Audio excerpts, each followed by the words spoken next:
जी, तमाम हलालियाँ, मवालियाँ, अज़ादारा मातमियाँ नूं मेरा या अली मदद। अज दी वीडियो एक ऐसे वाक़े दे मुतल्लिक है जिहड़ी ऑलरेडी तुहाडे सब हज़रात तक पहुँच चुकी है और यकीनन जिन्ने भी अज़ादार ने, मौला दे मानी ने, मातमियान ने या मजलिस दे इंतज़ामिया है उन्हां वास्ते अमर यकीनन बाइसे शर्म है कि मजलिस दे विच जंग दे विच कोई मजलिस हुई है। काफ़ी दिन हो गए ने, सोशल मीडिया ते चीज़ काफ़ी वायरल है। काफ़ी वीडियोज़ विच लोग काफ़ी मैसेज पहले भी दे चुके हैं। मैं भी अपना फ़र्ज समझा कि मैं इहदे ते अपनी लबकुशाई करां। मेरी गुजारिश ये है कि वो जंग मजलिस दे विच दो ग्रुपां दे आपस विच तसादुम होया और लड़ाई झगड़ा होया और दौरान मजलिस ही उन्हां दा लड़ाई झगड़ा होया और बावजूद इहदे कि नाज़िम मिंबर तो मुसलसल उन्हां नूं ये कह रहा है, पैगाम दे रहा है कि मेहरबानी करो, बह जाओ, लेकिन वो आपस विच ਜਿਹੜੇ ਉਹ ਦੋ ਗਰੁੱਪ ਬਣੇ ਹੋਏ ਨੇ, ਕੁਛ ਸਾਹਿਬਾਨ ਦੇ, ਉਹ ਆਪਸ ਵਿੱਚ ਲੜਾਈ ਕਰ ਰਹੇ ਨੇ ਔਰ ਇਸ ਚੀਜ਼ ਦੀ ਪਰਵਾਹ ਵੀ ਨਹੀਂ ਕਰ ਰਿਹਾ। ਇਹ ਫਰਸ਼ ਅਜ਼ਾ ਹੈ ਔਰ ਇਸ ਫਰਸ਼ ਅਜ਼ਾ ਦੀ ਜਿਹੜੀ ਨਿਸਬਤ ਹੈ ਉਹ ਕਿੰਨਾ ਹਸਤੀਆਂ ਦੇ ਨਾਲ ਹੈ। ਮੇਰੀ ਛੋਟੀ ਜਿਹੀ ਗੁਜ਼ਾਰਿਸ਼ ਇਹ ਹੈ ਕਿ ਇਹ ਕੋਈ ਜਿੱਥੇ ਤੱਕ ਮੇਰਾ ਅੰਦਾਜ਼ਾ ਜਾਂ ਜਿੱਥੇ ਤੱਕ ਮੇਰੇ ਸੋਰਸਿਸ ਦੇ ਜ਼ਰੀਏ ਮੇਰੇ ਤੱਕ ਇਤਲਾ ਪਹੁੰਚੀ ਹੈ, वल्लाह आलम सही है या गलत है, वो इतला है कि कोई मुंतजमीन की लड़ाई नहीं सी आपस में जिन्हों के वाल मजलिस हो रही सी। अजकल असी भी वो जाकर पसंद करने कि जिहड़ा पहला फजाइल का फिक्रा आखे तो दुनिया छाला मारन लग पवे सामने, वाह वाह वाह वाह वाह वाह, और जाकर भी इहो जी ही सामने अज़ादारां नूं एक्सपैक्ट कर रहा होंदा है कि जिहड़े पहले फिक्रे की छाला मारन लग पे।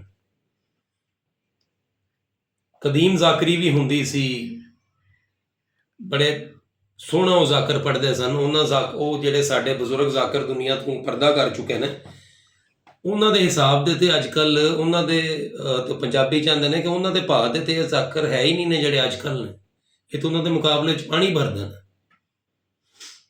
साडे उलमा दीन भी अजकल दाद दे पिछे ही ने और जाकरी निज़ाम भी दाद दे पिछे ही ने। और जदों ज़ाहिरी गल एक नॉर्मल जिहड़ा बंदा अज़ादार मजलिस से गया हुंदा उन्होंने कोई शायद समझ आएगी तो तुहानूं दाद देगा। हुण ये ट्रेंड चल गया है कि लोगों ने रोज़गार बना लिया कि 10-10, 20-20, 50-50, 40-40, ईवन कि 100-100 तक बंदे जिन्होंने असीं पेटा आने वो मजलिसां च पहुंचे हुंदे ने। जाकर साहब नाल उन्हां दी मुक्की हुंदी है या जिहड़े भी मौलवी साहब हुंदे ने उन्हां नाल दी मुक्की हुंदी है और अपनी मजलिस लाउण वास्ते जाकर साहब या मौलवी साहब मौला गाजी ते इक्तफा नहीं कर रहे होंगे, उन्होंने पेटियां ते इक्तफा कर रहे होंगे ने कि जनाब साडी मजलिस लाजमी लगे। फिर जो मजलिसां अजकल लाइव चलाने का ट्रेंड चल गया, वो जान बुझ के वो लाइव वाले इहो जिहे झगड़ियां नूं कवर करते हैं ताकि जनाब सानू ज़्यादा व्यूज़ मिलन और साडा जिहड़ा लाइव वाला कारोबार है ज़्यादा चमके, असी ज़्यादा मशहूर हो जाइए, साढ़े सबसक्राइबर ज़्यादा बढ़ जान, दिस एंड दैट सारा तमाशा होंदा। मेरी गुजारिश है मुंतजमीन कि अगर मौला ने, मैं भी मौला का जरूब कश और मौला ने एक अपनी मजलिस अज़ा दी ड्यूटी, कुछ ड्यूटियां मेरे जिम्मे भी लाइया हुई हैं, मेरे खाकसार के जिम्मे और मेरे गुनेगार के जिम्मे भी मेरे मालक ने, मेरे मौला गाजी ने ड्यूटियां लाइया हुई हैं। ये मुंतजमीन की जिम्मेदारी बनती है कि वो इहो जे बंदियां ते नज़र रखन, इहो जे जाकरीन ते नज़र रखन, इहो जे उलमा कराम ते नज़र रखन जिन्होंने कि अपने इलम तो ज़्यादा पेटियां की जरूरत है कि जिहड़े उन्हां दी मजलिसां वाह वाह करन और फिर बाद च उन्हां दी वीडियोज़ दे विच एडिट करके वो मजालिस नूं बड़ा विखाया जाए कि जी मेरी तो मजलिस बड़ी लगी सी। जिस मजलिस की मंजूरी हुंदी है वो मजलिस कबूल हुंदी है, वो मजलिस मंजूर हुंदी है मौला गाजी कोलों, तो फिर वो मजलिस हुंदी है। दूसरा जिहड़ा अजकल साडे जिहा ट्रेंड चल गया, साडे जाकरी निज़ाम भी करा रहे हैं और दीकर कई साडे मुंतजमीन भी करवा रहे हैं कि मजलिस नूं तुसीं जलसे का नाम दे दिता और उन्होंने बना भी तुसीं जलसा दिता, जिंदे किसी जाकर को 10 तो 15 मिनट तो उत्ते टाइम ही नहीं है। जदों दी समझ आन लगती है तो उनकी लत्त खिंचती जाती है कि मिंबर छड्ड दिओ, कोई शर्म हया करो, मेहरबानी फरमाओ। अगर मौला गाजी ने तुहानूं ड्यूटीदार बनाया तो मुकाबले च ना पवो। हाँ, उस ड्यूटी नूं अच्छे तो अच्छा करने की कोशिश जरूर करो कि मौला गाजी तुहाडी तौफीकात च इजाफा फरमान और वो कबूल फरमा लैन तुहाडी ड्यूटी। ਆਪਣੀ ਦੁਨਿਆਵੀ ਚੁਦਰਾਹਟ ਦੀ ਵਜ੍ਹਾ ਤੋਂ ਜ਼ਾਕਰੀਨ ਦਾ ਮੇਲਾ ਨਾ ਲਾਓ। 700 ਬਦਮਜ਼ਗੀਆਂ ਫਿਰ ਮੈਂਬਰ ਰਸੂਲ ਤੇ ਹੁੰਦੀਆਂ ਨੇ ਜਿਨ੍ਹਾਂ ਦਾ ਤੁਹਾਡੇ ਕੋਲ ਜਵਾਬ ਨਹੀਂ ਦਿੱਤਾ ਜਾਂਦਾ। ਤੇ ਆਖਿਰ ਵਿੱਚ ਮੈਂ ਆਪਣੀ ਗੱਲ ਦਾ ਇਖਤਤਾਮ ਇੰਜ ਕਰਾਂਗਾ ਕਿ ਇੱਕ ਹੋਰ ਵੀਡੀਓ ਅਗਲੇ ਦਿਨ ਮੇਰੀ ਨਜ਼ਰਾਂ ਤੋਂ ਗੁਜ਼ਰੀ, ਪਤਾ ਨਹੀਂ ਮਜਲਿਸ ਕਿੱਥੇ ਹੋ ਰਹੀ ਹੈ, ਕਿ ਜੀ ਜਿਹੜੇ ਮਜਲਿਸ ਦੇ ਮੁੰਤਜ਼ਮ ਸਾਹਿਬ ਨੇ, ਆਪਣਾ ਇੰਤਜ਼ਾਮੀ ਹੈ, ਉਹ ਆ ਕੇ ਮਿੰਬਰ ਤੇ ਸਾਹਿਬ ਫਰਮਾ ਰਹੇ ਨੇ ਕਿ ਜ਼ਾਕਿਰ ਸਾਹਿਬ ਦੀ ਮਜਲਿਸ ਅਗਰ ਕਿਸੇ ਬੰਦੇ ਨੇ ਰੋਕੀ, ਖੜੇ ਹੋ ਕੇ ਕੋਈ ਗੱਲ ਕੀਤੀ ਤਾਂ ਉਹਦੇ ਨਾਲ ਚੰਗਾ ਨਹੀਂ ਹੋਏਗਾ। ਭਾਈ ਸਾਹਿਬ ਤੁਸੀਂ ਜੋ ਵੀ ਹੋ, ਇਹ ਫਰਸ਼ ਅਜ਼ਾ ਹੈ, ਇਹ ਮੌਲਾ ਗਾਜ਼ੀ ਦੀ ਵਿਛਾਈ ਹੋਈ ਫਰਸ਼ ਅਜ਼ਾ ਹੈ। ਇਹ ਕਿਸੇ ਦੇ ਪਿਓ ਦੀ ਦਾਦੇ ਦੀ ਜਾਗੀਰ ਨਹੀਂ ਹੈ, ਇਹ ਉਹਨਾਂ ਦੇ ਪਿਓ ਦਾਦੇ ਦੀ ਜਾਗੀਰ ਹੈ ਜਿਨ੍ਹਾਂ ਦਾ ਜ਼ਿਕਰ ਹੈ।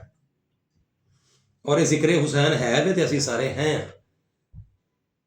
ਜ਼ਾਕਿਰ ਨੂੰ, ਮੌਲਵੀ ਨੂੰ ਅਗਰ ਕੋਈ ਬੰਦਾ ਉੱਠ ਕੇ ਕੋਈ ਸਵਾਲ ਕਰਨਾ ਚਾਹੁੰਦਾ, ਉਹਨੂੰ ਲੱਗਦਾ ਹੈ ਕਿ ਇਹ ਰਵਾਇਤ ਜਾਂ ਇਹ ਚੀਜ਼ਾਂ ਇਹ ਗਲਤ ਪੜਦਾ ਪਿਆ, ਤਾਂ ਉਹਨੂੰ ਸਵਾਲ ਕਰਨ ਦਿਓ।